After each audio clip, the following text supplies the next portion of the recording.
Ողջունում եմ կրկին բոլորիդ։ Այսօրվա մեր աշխարհաժողովը դա զուտ տեխնիկական միջոցառում չի, այլ նա կրկին անգամ մեր հավաքական մտքի, մեր գաղափարների, մեր արժեքների եւ մեր պատասխանատվության մասին է։ Մենք ապրում ենք մի դարաշրջանում, որտեղ բոլորս էլ տեսնում ենք, թե ինչ արագ է փոփոխվում աշխարհը,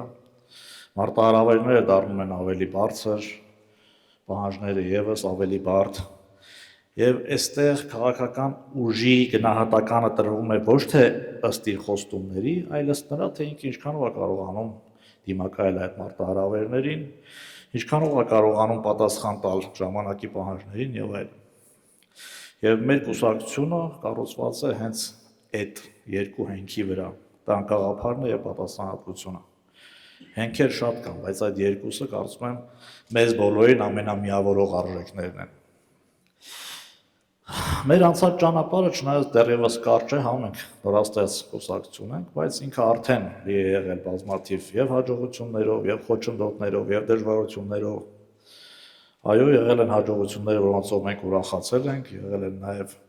խոչընդոտներ ու դժվարություններ, սակայն մենք երբևիցե չենք ընկրկել, երբևիցե չենք ամաչել օգուտներ քաղել, դասեր քաղել եւ մեր սխալներից եւ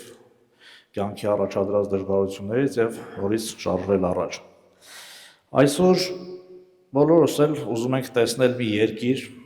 որտեղ բնականաբար օրենք հավասար է բոլորի համար, բնականաբար տնտեսությունը զարգանում է արդար մրցակցության պայմաններում, երբ որ կրթությունը ու գիտելիքները առաջնահերթություն են,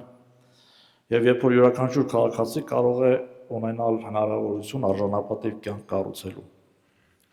Եվ մենք պետք է հասկանանք, որ հաջողությունը կամ դրանց հասնելու հաջողությունը կախված է թիվ 1-ը դա մարդկանց վստահությունից։ Ոչ մեկիս համար գաղտնիք չի, որ մեր ներուժը դուք բոլորդ եք, մարդիկ են։ Մենք չունենք ահռելի ֆինանսական ռեսուրսներ, ինչպես ոմանք, մենք չունենք ահռելի լծակներ, վարչական ռեսուրսներ կամ լծակներ, բայց ասեմ ձեզ, պետք էլ չի, եւ մենք պետք է ապացուցենք, որ դրանցով չի լուծվում հարցը, եւ երկիրը չպետք է կառուցված լինի միայն փողի վրա կամ չպետք է կառավարել միայն այն մարդիկ, ովքեր փող ունեն։ Ընդհակառակը երկիրը պետք է կառավարեն այն մարդիկ, որոնք հավաքվել են այսօր պարոն Սիմոնյանի առաջադրած գաղափարների շուրջ, իսկ մենք բացենք ցանկացած մարդու գաղափարներ ընդունել, եթե դա առողջ գաղափարներ են, կառուցողական եւ պետք մեր երկրին, պիտանի մեր երկրին։ Մեր թիվ 1 անելիքը այս պահին իմ կարծիքով դա ստեղծել կուռ թիմ, որի հիմքերը արդեն դրված են, որովհետեւ թիմը ինձ համար բարձրագույն գործիքն է, որի միջոցով հնարավոր է հասնել մեր առջև դրված նպատակներին։ Մեծ ուշադրություն պետք է դարձնենք անպայման երիտասարդների ներգրավմանը, որովհետև երիտասարդները ոչ միայն մեր ապագան են, այլ նաև մեր ներկան են, իրենց նոր մոտեցումներով, նոր գաղափարներով, նոր տեսլականով։ Տեսեք, թիմը, եթե մենք կարողանանք կառուցել միասնական թիմ, ապա մենք լուրջ հաջողություններ կունենանք։ Իհարկե տարաձայնություններ էլ կլինեն, ոչ թե կլինեն, այլ դրանք անհրաժեշտ են, բայց այդ տարաձայնությունները անհրաժեշտ են նրա համար, որպեսզի աճ արձանագրենք, որպեսզի զարգացում ապրենք, ոչ թե պառակտվենք կամ քայքայվենք կամ եւ այլն, այսինքն այդ կոնֆլիկտները կամ տարաձայնությունները, եթե չլինեն, եթե բոլորը միաձայն նույն բանը ասեն եւ նույն բանը անեն, բնականաբար աճ չի գրանցվի։ Այդ իսկ պատճառով տարաձայնությունները եւս բնական երևույթներ են եւ մենք դրանցից ոչ թե պետք է նեղվենք, այլ ընդհակառակը, դրանք պետք է ընդունենք գիտություն եւ առաջ շարժվենք։ Այսօր բնականաբար շատ մարտահրավերներ կան մեր առաջ դրած, բայց մեր թիվ 1 առավելություններից մեկը նա է, որ մենք երբևիցե չենք վախենում որևէ մարտահրավերից, երբևիցե որևէ խոչընդոտի առաջ չենք կանգնելու եւ միշտ շարժվելու ենք առաջ մեր գաղափարները ի կատարածելու։ Պետք է նշեմ կամ բոլորիս համար գաղտնիք չի, որ քաղաքականությունը պետք է ծառայի քաղաքացուն։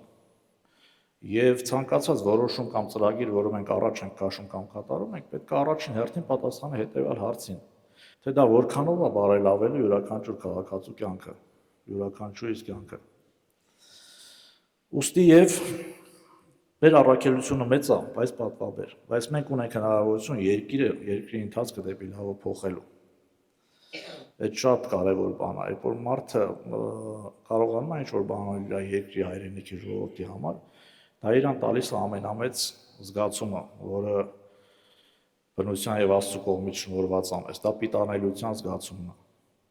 Այսինքն մենք կարծում եմ բոլորս էլ նաև այդ գաղափարի շուրջ ենք հավաքվել, որ կարողանանք ինչ-որ բանով յուրաքանչյուրս պիտանի լինենք մեր երկրին, մեր ժողովրդին, մեր ազգին։ Ուրեմն եկեք այս դահլիճից դուրս գանք նոր վճռականությամբ եւ այն գաղափարներով, որ մեր բոլորի ջանքերը ուղղված լինեն ոչ թե մեր անձնային շահերը սպասարկելու, այլ մեր երկրի եւ ժողովրդի բարօրությունը ապահովելու եւ ապագան ապահովելու։ Եվ թող մեր գործերը լինեն մեր խոսքի լավագույն ապացույցը։